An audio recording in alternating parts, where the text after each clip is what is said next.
नमस्कार, मैं शिल्पा शर्मा। ये है हिमाचल 365 और आप देख रहे हैं हिलकस न्यूज। तो चलिए शुरू करते हैं आज के मुख्य समाचार। देश के 50% बच्चे हो चुके हैं कोरोना संक्रमित, थर्ड वेव से डरने की जरूरत नहीं। मुकेश अंबानी से 2 कदम पीछे गौतम अडानी, दौलत के मामले में अडानी समूह के चेयरमैन की जबरदस्त छलांग। अति दुर्गम क्षेत्र बड़ा बंगाल में लगी कोरोना वैक्सीन की पहली डोज, हेलीकॉप्टर से पहुंची टीम। प्रधानमंत्री मातृ वंदना योजना में छाया ऊना जिला, 12 राज्यों में झटका पहला स्थान। अमेरिकी सैनिकों की वापसी के फैसले पर घिरे जो बाइडेन, दुनिया भर के साथ अमेरिकी मीडिया ने भी उठाए सवाल। तालिबान बोला, हमले की भूल ना करे कोई देश, लोगों को देश ना छोड़ने, देश के पुनर्निर्माण के लिए साथ काम करने का किया आग्रह।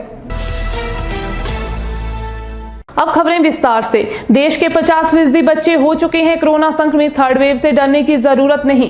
कोरोना वायरस की तीसरी लहर को लेकर अभी देश में चिंता है, खासकर बच्चों पर कोरोना की थर्ड वेव का क्या असर होगा, ये बड़ा मसला है। आईसीएमआर के महामारी विज्ञान और संक्रामक रोगों के प्रमुख डॉक्टर समीरन पांडा ने मंगलवार को कहा है कि देश में जो चौथा सीरो सर्वे हुआ उसके अनुसार देश के 50% से अधिक बच्चे कोरोना वायरस से संक्रमित हो चुके हैं। बच्चों के संक्रमण का स्तर बड़ों से कुछ ही कम है।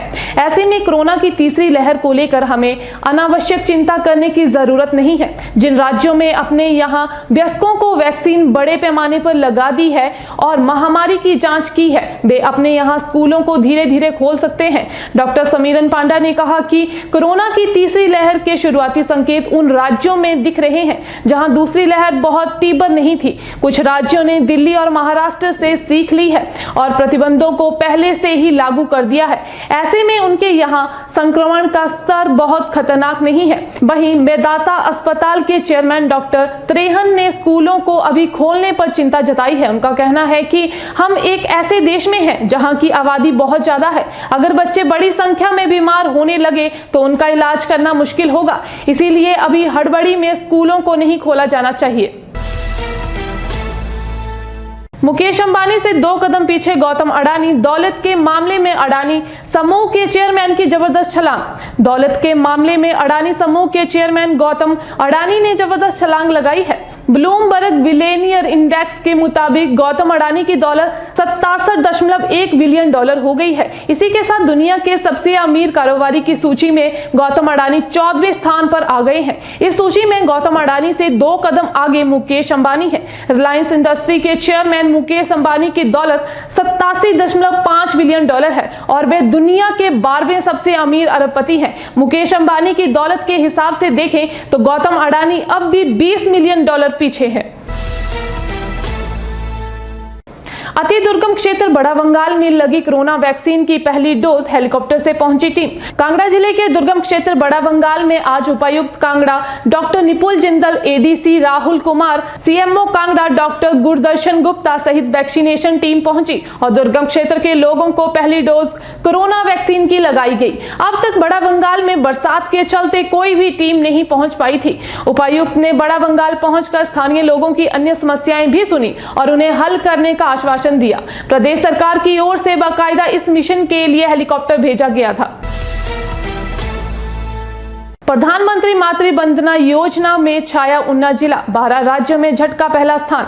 प्रधानमंत्री मातृ वंदना योजना के तहत जिला ऊना 12 स्टेट में से प्रथम स्थान पर रहा है। विभागीय अधिकारियों की बढ़िया कारगुजारी के चलते जिला ऊना के उक्त उपलब्धियां हासिल की हैं। आज सामाजिक न्याय एवं अधिकारिता विभाग द्वारा ऊना स्थापना दिवस के उपलक्ष्य पर प्रधानमंत्री मातृ वंदना योजना सप्ताह पोषण माह की शुरुआत की गई है। प्रधानमंत्री मातृ वंदना योजना सप्ताह के तहत जहां सप्ताह भर विभिन्न गतिविधियां की जाएंगी, वहीं पोषण माह के तहत गर्भवती महिलाओं, बच्चों व बुजुर्गों को पोषण की जानकारी देने के साथ साथ विभिन्न कार्यक्रम आयोजित किए जाएंगे। अमेरिकी सैनिकों की वापसी के फैसले पर घिरे जो बाइडेन, दुनिया भर के साथ अमेरिकी मीडिया ने भी उठाए सवाल। अमेरिका ने अफगानिस्तान से अपना आखिरी सैनिक भी वापस बुला लिया है। राष्ट्रपति जो बाइडेन का ये फैसला सवालों से घिरा हुआ है। वर्ल्ड मीडिया के साथ अमेरिकी मीडिया भी इसे बाइडेन की भारी भूल मान रहा है। CNN ने लिखा है कि अफगान की लड़ाई तो खत्म हो गई है, लेकिन बाइडेन के लिए ये विरासत की जंग की शुरुआत है। ABC न्यूज ने लिखा कि बाइडेन ने अफगानिस्तान में अपनी जमीन खो दी है और सेनाओं को वापस बुलाने का फैसला बड़ी गलती साबित हो सकती है। न्यूयॉर्क टाइम्स ने लिखा कि अमेरिका की सबसे लंबी जंग का बिना जश्न के अंत हो गया। काबुल की इकलौती एयर स्ट्रिप पर अब कबाड़ ही बचा है। एयरपोर्ट के बाहर अफगानियों की भीड़ है जो अभी भी उम्मीद में है कि मुल्क से बाहर निकल पाएंगे। हल्की रोशनी में अमेरिकी सैनिकों ने तालिबान लड़ाकों के साथ हाथ मिलाया और इसी के साथ काबुल एयरपोर्ट पर तालिबानी कब्जा हो गया। CNN ने लिखा कि बाइडेन इस बात का दावा कर सकते हैं कि उन्होंने लंबे समय से चली आ रही जंग को खत्म कर दिया, लेकिन उन्होंने आलोचनाओं के लिए भी रास्ता खोल दिया है। तालिबान बोला, हमले की भूल ना करे कोई देश, लोगों को देश ना छोड़ने, देश के पुनर्निर्माण के लिए साथ काम करने का किया आग्रह। अफगानिस्तान पर कब्जा जमाने के बाद तालिबान ने मंगलवार को कहा कि कोई भी देश हमले की भूल ना करे। तालिबान ने कहा कि किसी भी देश को अफगानिस्तान पर हमला करने का प्रयास नहीं करना चाहिए। अफगानिस्तान से अमेरिकी सेना की पूरी तरह से वापसी का जश्न मनाने के लिए काबुल में आयोजित एक कार्यक्रम में तालिबान के राजनीतिक कार्यालय के सदस्य अनामुल्लाह समागानी ने अफगानों से देश नहीं छोड़ने बल्कि देश के पुनर्निर्माण के लिए उनके साथ काम करने का आग्रह किया। रिपोर्ट के अनुसार समागानी ने आगे कहा कि देश में असुरक्षा की समस्या का समाधान हो गया है। अब लोग अर्थव्यवस्था को लेकर चिंतित है। इस्लामिक अमीरात के नेतृत्व में अफगानिस्तान की अगली सरकार क्षेत्र के आर्थिक विकास में महत्वपूर्ण भूमिका निभाएगी।